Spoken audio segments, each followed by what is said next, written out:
A few years ago, my mind was a chaotic mess, too many ideas, zero structure, and a constant feeling of falling behind. Then I found bullet journaling, and it literally rewired how I think, plan, and create.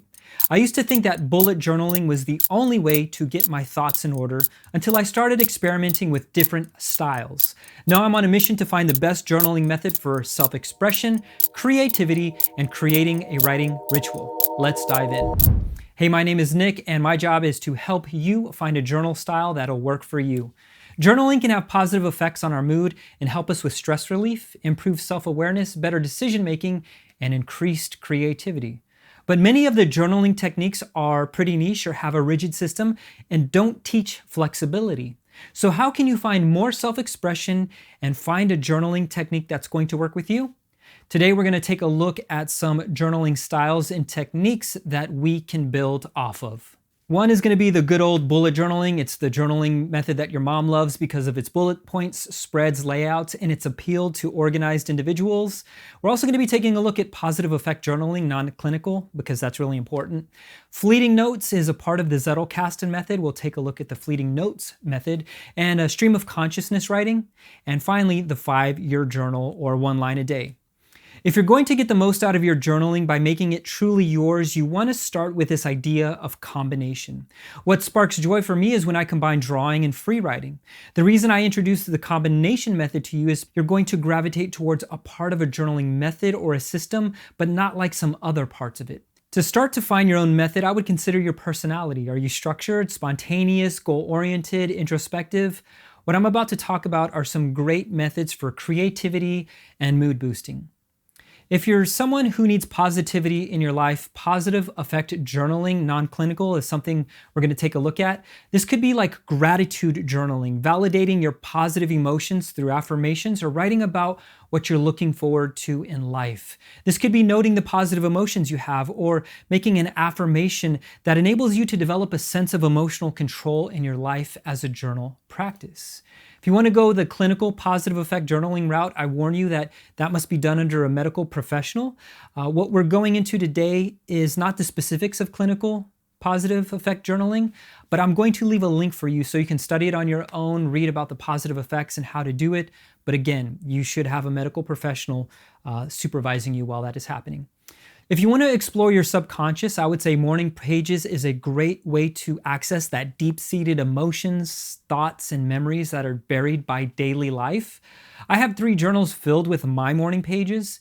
And morning pages is a free writing style.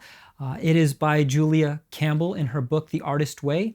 And there's no right or wrong way to do morning pages. It's really there to help you get unstuck mentally or in your emotions or your thinking.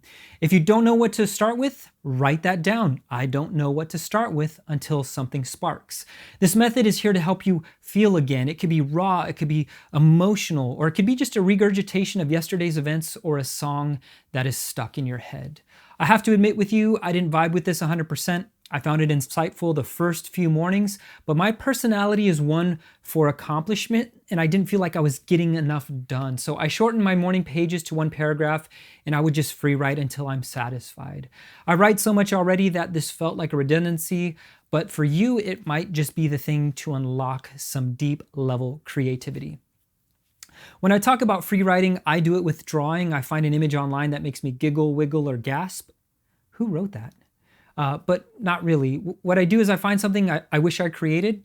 And the good news is I can pretty much recreate it, and you can too. Take 10 to 15 minutes to draw a picture and then write about whatever's going on in your life. It's really that simple. The writing can be an affirmation, a life update, stream of consciousness, a list of people you want to connect with, or a list of Fun isn't a bad word. If you're more of a straight to get to business person and you want to reflect on your goal progress, you need to ask a couple of questions. What do you want to track with your progress? What do you want to cultivate? Whether that's gratitude or are you trying to gain a bit more of self-understanding or knowledge? I would say the number 1 structure for that is going to be bullet journaling because it's really easy, it's simple, it's cost effective, and it can literally rewire your brain towards success. We won't dive a lot into bullet journaling because there's like a trillion videos on this platform for that. But I've been experimenting with planning strategy and project management in my bullet journal. When it comes to strategy, I want to point you to another creator. His name is Matt Ragland, and he is like the godfather of bullet journaling. If Ryder Carroll is the creator, Matt Ragland is, I would say, the vice president of bullet journaling, at least on YouTube. And the reason that I say that is because he's introduced something called MoGap in Rap. I will leave a link to the video and to the article about it, but it is really fascinating and it has caught me by surprise because the work of Peter Drucker in the OKRs and KPIs has been reformatted and it goes a level deeper. MoGap stands for Milestone, Outcome, Goal, Action, and project or persons, depending on how you want to see it. And then the wrap is what are wins, results, alignment, and pivots. And as you can see, this can be a powerful way to start to develop some strategy for something that you might be trying to accomplish in your life or a project at work. I really find that having these frameworks for thinking and for application are really huge. So shout out to Matt Ragland. Thank you for sharing that with the community. Reading notes are an art in themselves. I love the book Taking Smart Notes, and there's already like a trillion YouTube videos about Zettelkasten, Obsidian, and creating a second brain. And if you don't know what I'm talking about, that is perfect. I want to focus on something called fleeting notes. It's when you take a note that could be easily thrown away. It's the first method in the Zettelkasten method, but I'll make it simple for you. When you read something, keeping a journal on you can unlock magic. I use a pocket bullet journal and I take notes on what I find interesting based on what I'm reading. What's important about this is not to copy verbatim, but to take a concept from a book and put it into your own words. Next, you go through your notes and you're going to add the best of them to Obsidian or Notion for future reference.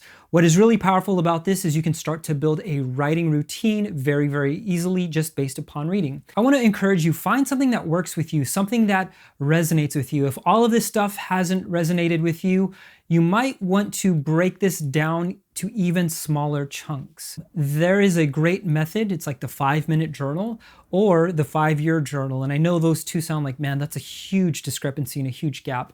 Let's start with the 5-year journal. The 5-year journal asks you to write 1 sentence or 2 sentences a day about what you experienced. It could be what you had for lunch, it could be the day that you got a puppy, it could be whatever is going on in life. The nice thing about this journal is it stacks up over 5 years, and so you're going to keep this for quite a long time. It's a small investment, but it's going to pay off really well because over time you're going to start to see your life in a new way. You're going to start to see rhythms, you're going to start to see things that you could have never imagined looking at just a yearly journal. Another way to really get a good practice in is something called the 5-minute journal. The 5-minute journal just takes 5 minutes to fill out. You can do it at the beginning of the day and reflect on the previous day or at the end of the day. No matter what you do, spending the time is really, really important. And those two methods might be something that'll work for you. So let's talk about creating your first journal entry. First is choose the style. I would say look back at some of the things we talked about and find something that aligns with what you want to accomplish and try for the next 2 weeks. I would suggest finding a comfortable space, somewhere quiet, where you can write freely without any distractions. I use my draw and journal as a ritual to signal to my brain that we are about to head into some deep work. It's left on my desk, and so it just signals to me that there's a specific place and time that habit is going to happen. And what I've realized is now my body will automatically remind me we're sitting at the desk, it's time to start writing. Finally, just start. It could be thoughts, feelings, experiences, whatever it is that you want to do, just put it on paper and see how it feels. One thing I found is that sometimes the pen is braver than the brain. And what I mean by that is things will start to spill out that you've been holding on to or things that you didn't even realize needed to be addressed. That's one of the beautiful things about just starting is it comes naturally.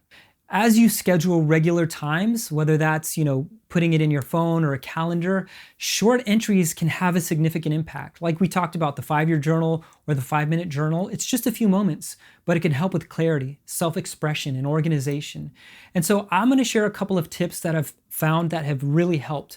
Besides setting aside that specific time, I like to have a reminder on my calendar, and I also like to post my work online. If you were to post your work online, it could be a pin on Pinterest, a reel on Instagram, or even texting a friend what you're working on. I find that level of accountability is really key. And finally, I want to leave you with this. We live in a time where not a lot of people are focused on your well-being and your health. We are so fragmented as a society. One of the best things that you can do is to invest in yourself. And taking a moment to journal, taking a moment to write down what you're feeling, what your hopes and your expectations are, is so good for you. And I want to encourage you to continue that because it might unlock something that can bring healing, that could bring hope, or something that you can share with somebody else that is going to do the same for them. My name is Nick. If you found any part of this insightful, would you go ahead and subscribe to this channel? Here we talk about productivity at the pace of grace. I also want to let you know if there is a method or structure to journaling that we missed and you want to share with the audience, would you go ahead and drop those in the comments below? I would really appreciate you using that comment section because that's what it's there for. Until we chat again, I hope you tell the world a great story. Peace.